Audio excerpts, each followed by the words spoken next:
नमस्ते किसान भाई, मैं डॉक्टर प्रदीप चौधरी आपको आज कपास की खेती के बारे में जानकारी दूंगा कि कैसे इसको किया जाए और कैसे क्या क्या इसमें प्रबंधन किया जाए।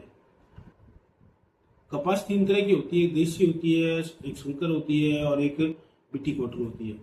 बरसात के जो क्षेत्र है उसमें थोड़ी सी बीज की मात्रा ज़्यादा रखनी चाहिए और करीब 1 एकड़ में 10,000 पौधे होने चाहिए। जहाँ सिंचाई वाला क्षेत्र है वहाँ पौधे कम रखने हैं, ये लगभग रखने हैं 8,000, 6 से 8,000 पौधे रखने हैं 1 एकड़ में। यहाँ यूँ कह सकते हैं कि आप 775 ग्राम की जो थैली आती है वो एक थैली एक डेढ़ थैली 1 एकड़ में बिजाई करनी है। और इसकी जो दूरी रखनी, प्लांट टू प्लांट जो रखनी है वो 2 से 2.5 फीट रखनी है और रो टू रो रखनी है 4 से 4.5 फीट। कुछ वैरायटी ऐसी है जो कि बहुत ज़्यादा फैलने वाली होती है, उनकी जो हाई रो टू रो रखनी है वो 5 बाई 5 रखती है और जो प्लांट टू प्लांट रखती है वो 2 फीट रख सकते हो आप। अब इसमें आती है कि बेसल डोज में हम क्या दें, इसके बिजाई के टाइम में इसमें क्या देना है। बिजाई में आप डीएपी भी दे सकते हो, एसएसपी भी दे सकते हो, लेकिन सबसे बढ़िया रहती है एनपीके। एनपीके 12-32-16 जो आती है वो सबसे बैलेंस होती है, वो दो।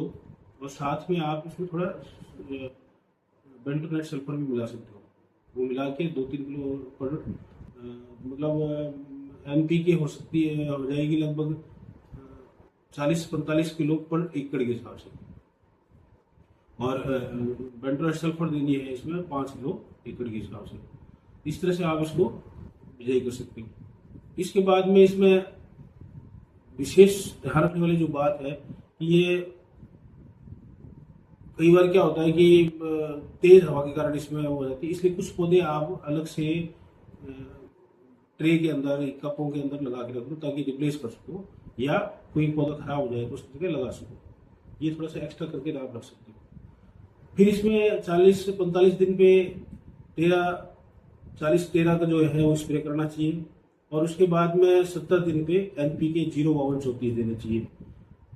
40 से 45 दिन पे मल्टी न्यूट्रिशन भी देना है और 80-90 दिन पे ह्यूमिक एसिड देना है। बॉल ड्रॉप जब होती है तो अब कई बार क्या बहुत ज़्यादा बॉल ड्रॉप होती है, मल्टी न्यूट्रिशन का अगर आप स्प्रे कर रहे हो उसके बाद भी बॉल ड्रॉप हो रही है, मतलब जो डोडा है वो गिर रहा है, तो आपको लगभग 5 ml प्रति 5 लीटर में, मतलब 1 ml पर लीटर के हिसाब से नेफ्थलिन एसिटिक एसिड आता है।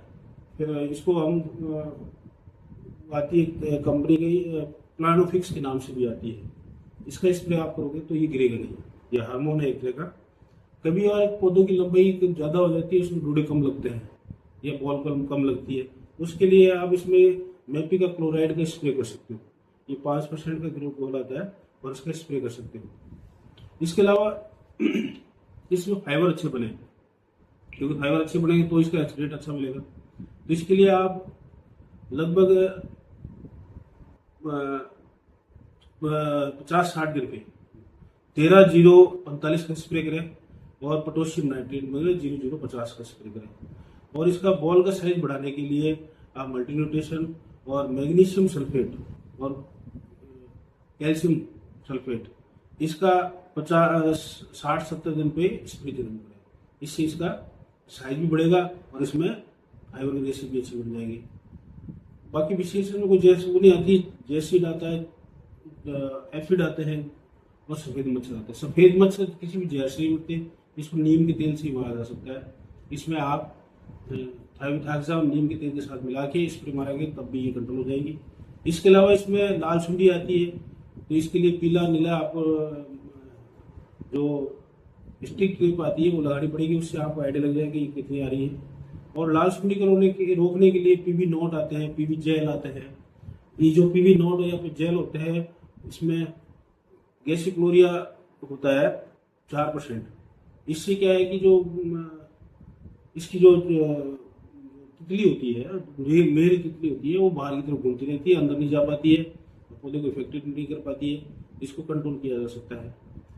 इसके अलावा कई बार इसमें खड़े ही आपने देखा होगा कि पौधा सूख जाता, एक पौधा पूरा सूख जाता है, इसको बिल्ड रोग बोलते हैं। पौधा बाकी सही खड़ा है, एक पौधा पूरा हिल गया। तो ये जो है ये फर्टिकल फंगस के कारण आती है, इसके लिए इसमें